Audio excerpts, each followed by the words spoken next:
महार महाराष्ट्राच्या मातीच्या कणाकणात वसलेला एक पराक्रमी आणि ऐतिहासिक समाज. काही इतिहासकारांनुसार महार म्हणजे महान अरी, म्हणजेच शत्रूचा काळ ठरणारा योद्धा. हा समाज मूळचा या भूमीचा रक्षक. गावगाड्याच्या संरक्षणाची मुख्य जबाबदारी याच समाजावर होती. स्वराज्याच्या स्थापनेत महाराजांच्या गुप्तहेर खात्यात आणि पायदळात महार सैनिकांचे मोठे योगदान होते.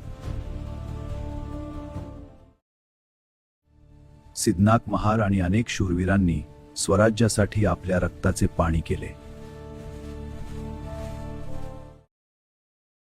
भीमा कोरेगावच्या युद्धात फक्त 500 महार सैनिकांनी अचाट शौर्य गाजवून इतिहास घडवला. हा विजयस्तंभ आजही त्या 500 वीरांच्या बलिदानाची साक्ष देत उभा आहे. परंतु पेशवाई आणि त्यानंतरच्या काळात या समाजावर अस्पृश्यतेचे अमानवीय निर्बंध लादले गेले. पाऊल उमटू नये म्हणून झाडू आणि थुंकीसाठी मडके हा छळ माणुसकीला काळीमा फासणारा होता.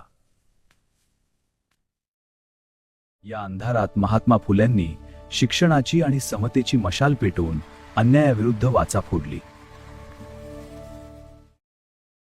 आणि मग उदय झाला सूर्यपुत्र डॉक्टर बाबासाहेब आंबेडकरांचा, ज्यांनी गुलामीच्या साखळ्या तोडण्याचे रणशिंग फुंकले.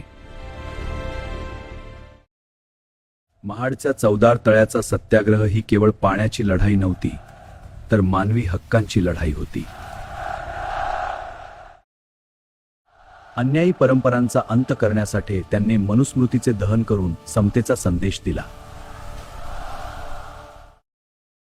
गुलामीचा त्याग करून बाबासाहेबांनी लाखो अनुयायांसह बुद्ध धम्माची दीक्षा घेतली.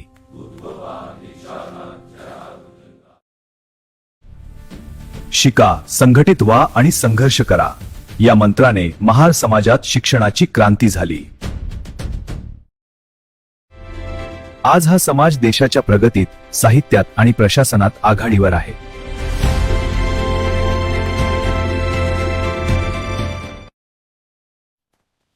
महार रेजिमेंट आजही बोलो भारत माता की जय म्हणत देशाच्या सीमांचे रक्षण करत आहे.